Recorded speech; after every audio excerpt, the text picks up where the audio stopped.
Alright, this is the Artisan Cutlery Proponent, designed by Dirk Pinkerton, who is well known for designing usually self-defense oriented blades.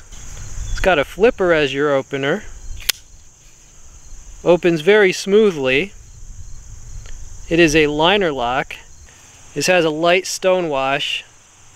They're calling it a cleaver style blade. I could see that because of the thickness, but it's also a Warncliffe. It has a partial flat grind. The blade length is 3 1/2 inches. Has that choil there and jimping on the spine. That tip will definitely bite into the surface of a target. Has a skeletonized pocket clip. Has a lanyard hole. Open pillar construction. Nice accent on the pivot. Now, what is this? It comes with a free charm bracelet that you can give to your daughter. No, I'm just kidding.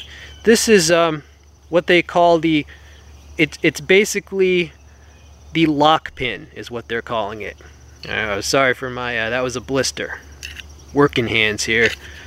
But they call this the lock pin. Basically, you stick it in there, and then the last part, you screw it in. And what that does is basically puts a steel rod in the way of this closing. So it's just an extra security feature if you want to do some sort of crazy hard use and you're wishing that you had a fixed blade.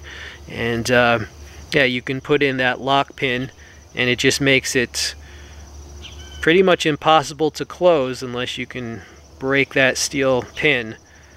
This is an excellent folding knife in terms of deployment.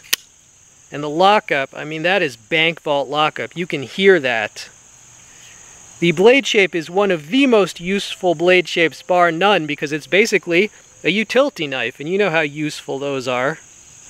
To me, it also looks very attractive. You know, that's a subjective judgment. Has an industrial look, at least with the thumb studs and that fuller. This thing is large and in charge. This is not the kind of knife you should buy if you want to not get noticed, if you want a small knife, because when you open this, people are going to hear, hey, what the heck was that? Hey, go about your business. No, just kidding. But yeah, this is an over-the-top knife. I mean, also, it's big. If you have extra large hands, you're going to like this knife. I have large hands. It fits me, but this would fit XL hands as well. Cleaver is right. Okay, this is the initial sharpness demonstration.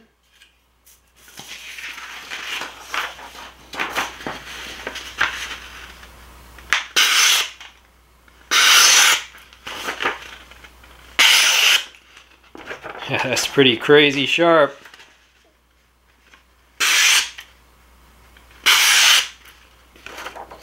Excellent initial sharpness. I mean, considering how thick this is at the spine, and just, I mean, it's crazy that they were able to make it that sharp. I have to give credit where credit is due. And while we are here, let's get an official weight for this knife. 9.6 ounces. All right, let's see how many grams. 272.2 grams. Okay, people, here is the pocket clip in action. I am left-handed, so it is on this side. That pocket clip seems to work okay. Got some paracord. This is going to be very easy.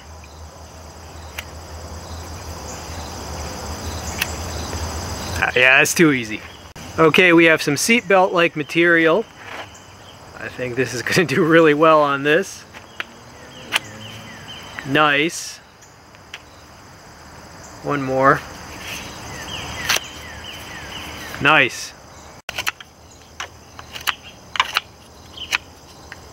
This is a very sharp knife.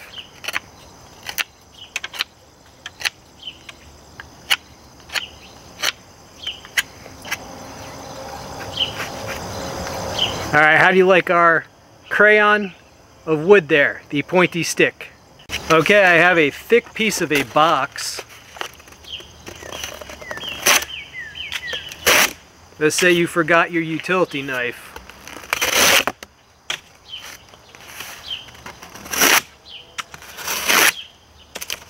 Look how thick that is. I feel this knife comes at you from a lot of different angles, so to speak. One, it could slash the crap out of something or someone if that became necessary. Two, it's just a giant utility knife, so it's useful just day to day. This has a lot of little details that I find attractive. Like that accent there, they didn't have to do that, you know. That fuller there has that industrial look, especially with how they've done those thumb studs. But did you notice the symmetry, how that fuller matches that indent on the handle scale? And then all these extra machining steps that they did on these handle scales, they didn't have to do that. They did a good job with that edge too. So basically it's functional as well as attractive. I'm going to proudly add this to my collection and my rotation.